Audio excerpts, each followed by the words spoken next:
What is up, beautiful souls? Welcome back. My name is Louie, and this is Royal Productions. Now, let's get right into this news I have for you today. Now, before we do that, let's take a look at the crypto market really quick. So, the overall crypto market is sitting at 2.3. The Fear and Greed Index is sitting at 25, it looks like.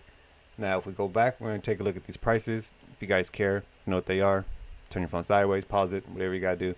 All right, moving on to the articles. So, the first article I have for you guys today is Senators try to unlock the stalled Crypto Clarity Act with compromise on stablecoin yield. Okay. Next is stablecoin boom could eat into traditional banks' profits, warned Jeffries analyst. Excuse me. But we covered this yesterday and the day before. So if you guys haven't seen those videos, make sure you guys go and do that really quick. Okay. Now moving on. Ethereum funding rate flips negative. Okay. Next on the list, a little bit more light, but something to pay attention to as well. Meta acquires Moltbook, the viral social network for AI agents. And like I said, we cover this stuff every day. And if we don't, then, someone else is doing it. But it's good to pay attention, okay? Next article.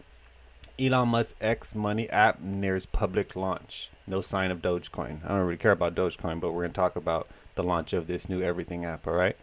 And the last article I have for you guys today is BNB price surge on the heels of new report of stablecoin usage.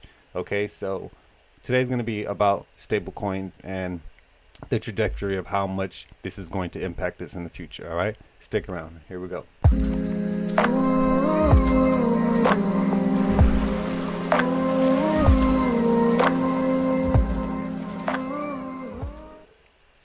Alrighty. So senators try to unlock stalled Crypto Clarity Act with compromise on stablecoin yield. So I kind of looked through this, and it's one of them things where we talked about it, where it's the big banks, small banks, and the crypto exchanges. Okay, and what's happening here is they're trying to find a middle ground. As it says right here, we absolutely have to have a way to protect and prevent these deposit flights. So the big banks don't want to lose their money, okay? And this is all about the yield, the rewards, and stuff like that you get for stable coins and holding them in an exchange or on a platform, okay? The banks can't really do that, and they can't offer you the same that the crypto industry can, because it's liquid. All right, the banks are slow. Okay, crypto exchanges are liquid, so they can offer you a higher yield for them using your assets. But basically, I read through this article, and one of the major things that they're trying to do is they use some new language, I guess. And one of the terms, they basically said the new language would allow passive rewards for stablecoin holders, but only if the yields are generated from a specific high quality liquid asset like a short-term US Treasury rather than a riskier lending practice. So if a small bank wants to do it or a big bank wants to do it and they have gold on hand, they could possibly be able to do it in the future. And that's what's going on. And also, I just find it kind of crazy that this war is happening. They're asking for this stable coin so they can start transacting and not have to worry about, the war messing these railroads up, because it's all about the guardrails. Okay, it's all about making sure that everyone's on the same level playing field. Okay, and if these crypto industries are allowed to take off without the banks taking, like, grabbing hold and being able to move with them, they're gonna lose a lot of money. This is basically about the deposit flight, and that's why we covered the other day. BlackRock stopped people from pulling their money out because they're like, oh snap, we can do a lot better if we go over here. All right, moving on. So stablecoin boom could eat into traditional banks' profit. Basically, like I was just saying, this is what happens when you're able to use stablecoins. Okay, so the firm estimates that the stablecoin adoption could drive 3 to 5% runoff in core deposits over 5 years, cutting average banks' earnings by 3% as funding costs rise and fee income comes under pressure. So basically, I believe it would be a lot quicker than that. You have to understand, with this type of technology, is going to move fast. Okay, the curve is already moving, and that's why we have this problem now, because the banks haven't been paying attention. They haven't been building their infrastructure. They just been sitting back, like we said the other day. Why are we going to fix something that's not broken? And for them, it's not broken. Okay, moving on. So basically, you get more yield from the pegging of your asset. Okay, so right here it says the supply reached 305 billion at the end of 2025 and is up 49% from earlier, while adjusting stablecoin transfer volume rose 11 to 11.6 trillion in 2005. So basically, the total volume of stablecoins was about 305 billion. Okay, at the end of 2025. Now, that means with this amount of money, they were able to transact this amount of money. So you have to understand the capability of having a liquid asset that you can make these transactions on quickly. Okay, this is the future. Cryptocurrency tokens, RWAs. Once we're able to put, excuse me, burping.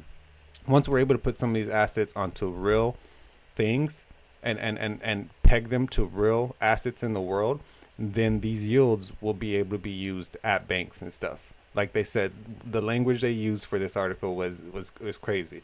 They're basically saying passive rewards. It's the same thing as a yield, but for the banks they have to call it something different because of the language. It's weird. All right, moving on.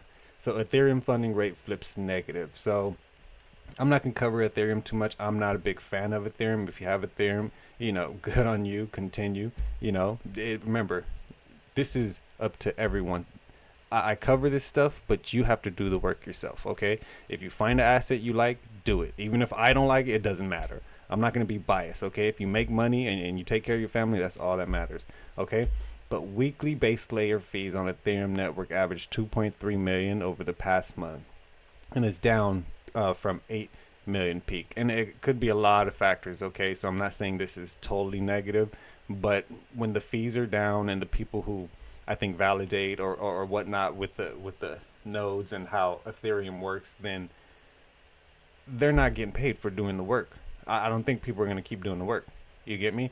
So I just don't like Ethereum because of the fees. Like, we don't need to have fees. Like, I think we should be beyond that at this point.